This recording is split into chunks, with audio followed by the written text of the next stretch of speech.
Welcome to Film Atcha Recaps channel. Scorching Buenos Aires. A group of young women are having fun on a yacht. The girls go up to the deck to discuss their weekend plans, but their conversation is interrupted by an unusual phenomenon for such a hot country. The northern lights appear in the night sky.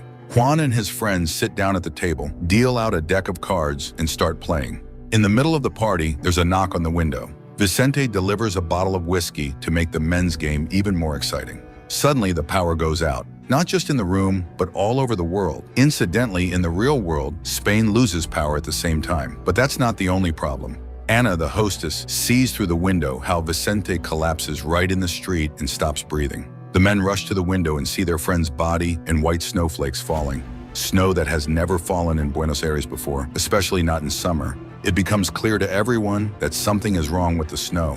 Ana asks the men to seal up every crack in the house to keep the snow from getting inside. Everyone follows her instructions, except for Russo. He's afraid that his wife and children, who stayed home, might be in danger. He covers himself with a jacket and, despite his friend's pleas, steps outside. Everyone runs to the window, hoping his plan will work and he'll make it. But Russo collapses to the ground and dies instantly. Tension in the house rises. No one understands what's happening outside or how they're supposed to get back to their homes. Suddenly, a knock at the back door breaks the silence. On the other side is a young woman asking for help, saying she's freezing. It turns out she's a delivery girl who brought the whiskey. Her bike broke down, which is why she got delayed, and she only survived thanks to a waterproof sheet she wrapped herself in. Noticing this, the men decide to take a risk and head to the garage. They take Vicente's keys from his study and try to start the cars to get home, but all the vehicles turn out to be broken. The friends help Juan make a protective suit. They cover his body with waterproof clothing and give him a gas mask. Everyone freezes in fear, watching as Juan steps into the snow. But luck is on his side. The suit protects him, and he signals to his friends that everything is okay. In the house where Juan's ex-wife and daughter live, the snowfall caught everyone off guard too. A building meeting was abruptly interrupted by a car crashing into the glass entrance door.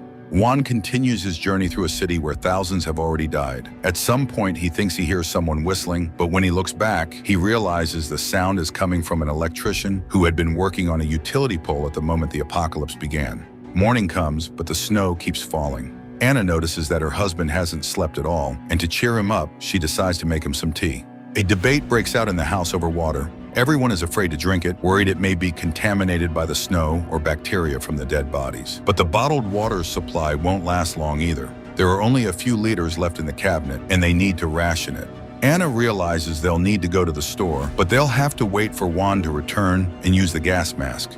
Meanwhile, Juan hears the whistle again, and this time he sees a person. But the man is too afraid to make contact, so he finds cover to avoid the stranger. While Juan searches for a shortcut, his friends are boarding up the windows back at the house. They fear looters might come and put everyone in danger. As he follows the railroad tracks, Juan finds a train. There are many bodies around it, but one of the cars still has survivors begging for help. Juan starts to panic. He doesn't know what to do for the injured people pleading not to be left behind. All he can do is hand them a bottle of water and promise to bring help.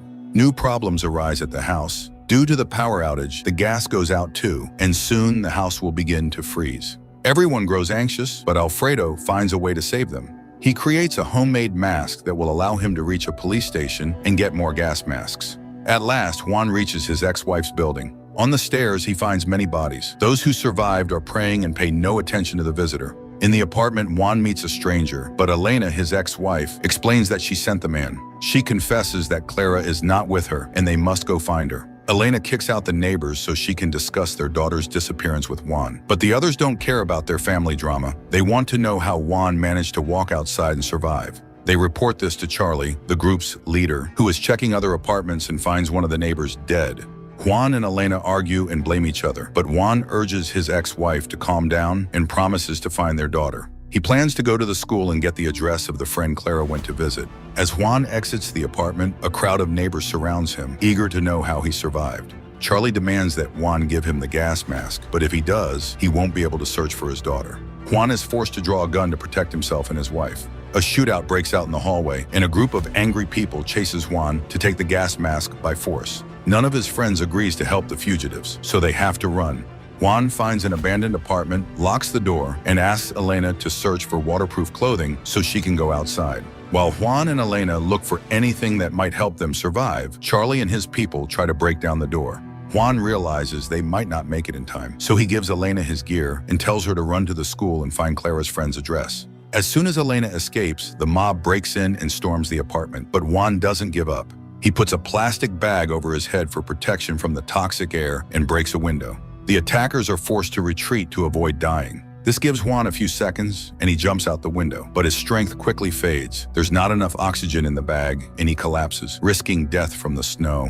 Juan loses consciousness and thinks his life is over, but when he opens his eyes, he sees his friends and Elena nearby. They manage to escape the house, get more gas masks, and find a working car, just in time to rescue him. The group drives Juan to safety, but none of them notices the fiery meteors falling from the sky to the earth. Juan and Elena are brought back to the house by their friends so they can decide what to do next. Juan asks to take the car so he can go search for his daughter, but Alfredo, the owner of the house, refuses, reminding him that they need to take care of themselves first. Looking out the window, the residents notice a stranger approaching, following the tire tracks left by the car. The men go down to the garage to meet the visitor and find out why he's come. The man in the mask turns out to be Benito, the owner of a hardware store. He tells them that there's another camp not far from here, and the people there need help and supplies. Alfredo once again refuses to assist, but while he's talking to Benito, one of the house residents decides to deceive everyone and steal the car. Unfortunately, the thief doesn't get far. He notices the flaming meteors, and while staring at them, crashes into a store window. Juan and Elena also leave their friends and go to search for their daughter. By now, night is falling and a blizzard begins, so they try to find a car to reach their destination faster. They find a vehicle and try to start it, but just then a looter's car appears nearby and the couple has to hide to avoid being their next victims. This time, Juan and Elena manage to escape, but looting is on the rise across the city. Alfredo watches crowds of raiders rampaging through the streets and fears his home may be next. Juan asks his wife to check the secretary's office and find the address of the friend Clara went to. Meanwhile, he plans to check the garage for a working vehicle. Inga, the delivery girl, blames herself for going to work instead of her brother. She believes she took away his only chance at survival. To distract her, Alfredo leaves her on lookout duty and goes with one of the others to a nearby supermarket for supplies. Juan finds a working car and drives it to the school to pick up Elena. But at that moment, the woman hears strange noises and, trying to find the source, ends up in the school restroom. There, Elena finds a boy locked inside by local bullies. He doesn't realize that they inadvertently saved his life, but Juan is forced to harshly explain it to him. Pablo, the boy, doesn't believe the strange man and runs off, but when he sees his friends' bodies through the window, he stops and finally listens to Juan. Alfredo realizes the garage needs to be reinforced before they store food there. Otherwise, the looters will find it and destroy the last survivors for resources. To carry out the plan, the men stop by a fire station in search of tools, but there they run into Benito and his crew, who are still resentful toward Alfredo.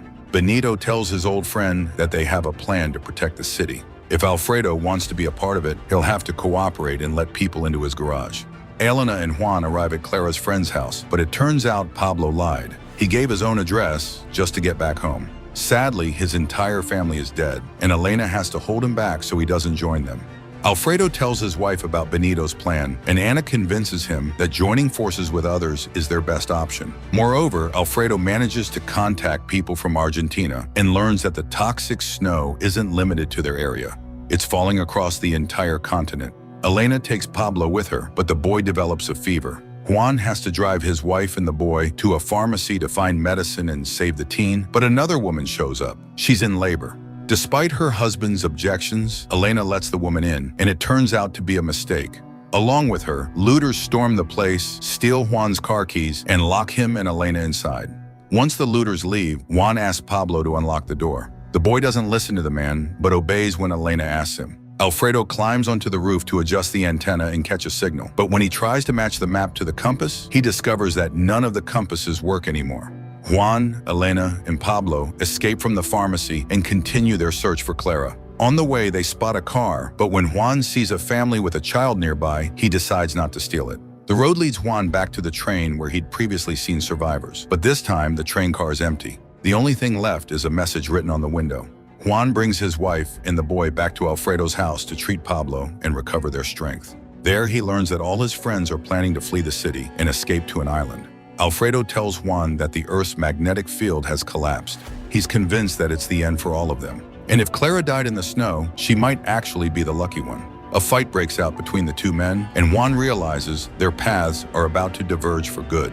While they argue, a young couple is enjoying a romantic moment. The boy decides to refill the gas canisters to continue their journey, but he hears a rustle and goes to check it out. In the next second, terror freezes in his eyes as something mysterious destroys him, and then his girlfriend, along with their car.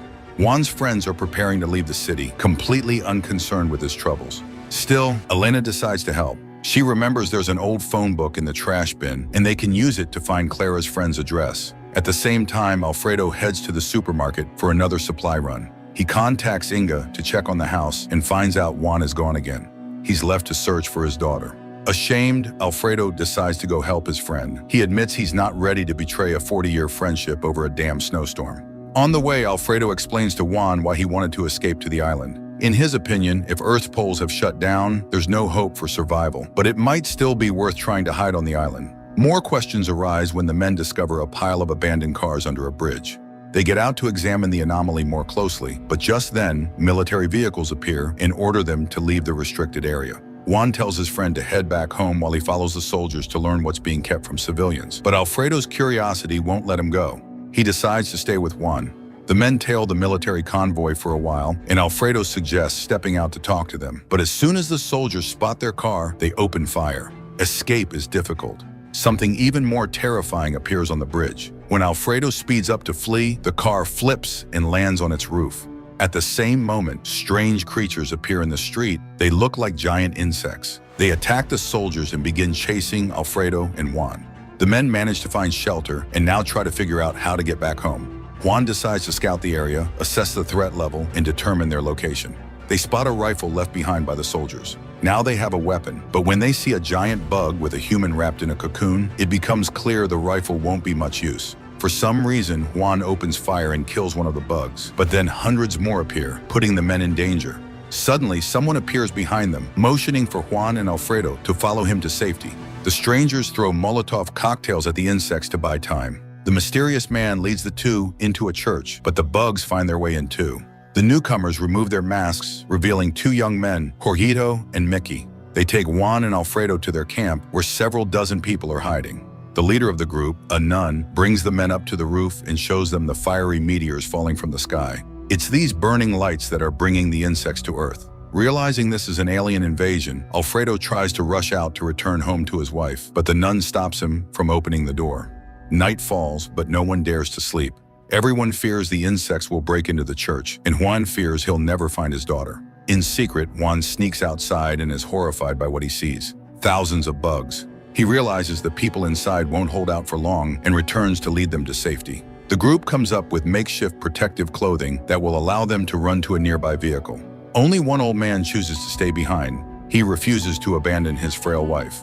Under the cover of night, the group leaves the church and tries to move through the streets unnoticed. Their first shelter is an overturned bus. While most hide inside, the men discover a concealed tunnel in the wall that could help them reach the other side. A baby in the bus starts crying, drawing the insects' attention. They surround the bus and prepare to attack, but the man who stayed behind rings the church bell to distract the monsters. As the escapees move through the tunnel, the old man and his wife smoke one last cigarette and give their lives, destroying the church along with the aliens.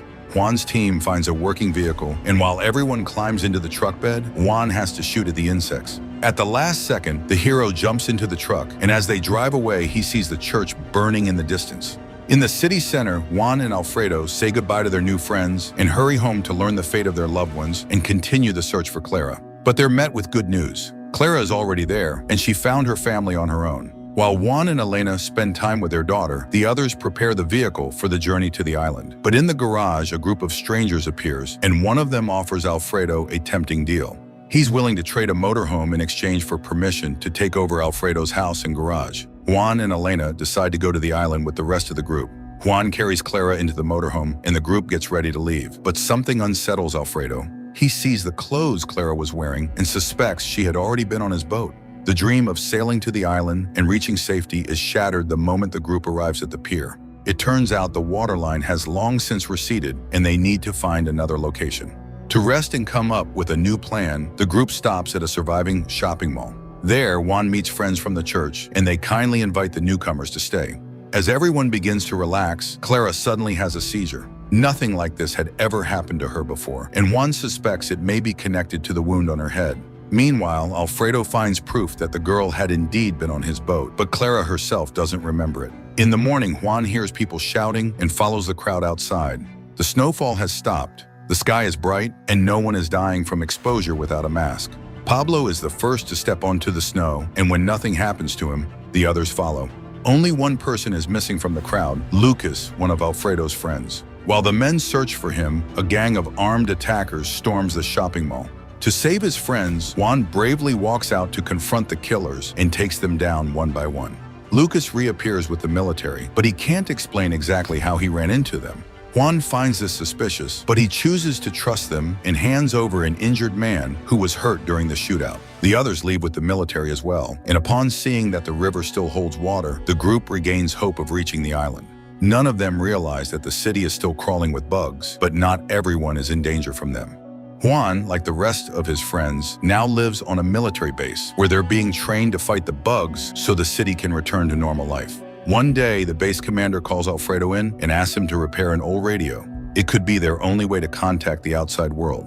Even with time, Juan can't stop thinking about the woman who opened fire in the shopping mall. He recognized her by her pendant. Shortly before the catastrophe, they had met by chance in a store, and she hadn't seemed like a criminal at all. More trucks arrive at the military base, bringing in survivors. Alfredo spots his old neighbor, Roberto. He rushes to him, hoping to hear the house survived, but Roberto acts strangely and says that no one else made it out alive. Juan insists they should leave and head to the island, just like they planned. But the others disagree. They believe the base is the only safe place left. That night, two strangers approach Juan and ask him to convince Alfredo to leave the base with them. They plan to hijack a locomotive that could be useful to the military. The very next day, the group manages to pull off their plan. They get the locomotive onto the city tracks and head straight toward the bug nest to break through the debris dividing the city in two. The impact scatters cars and monsters, clearing the way. The mission group celebrates as they make it back into the city, but the final leg of the journey has to be done on foot. The rails were destroyed by someone or something. The group finds an abandoned military aircraft, but there are no survivors on board. What's more, they don't see any bugs, as if they never existed in this part of town. But the biggest surprise comes when they encounter a crowd of unknown people behaving oddly.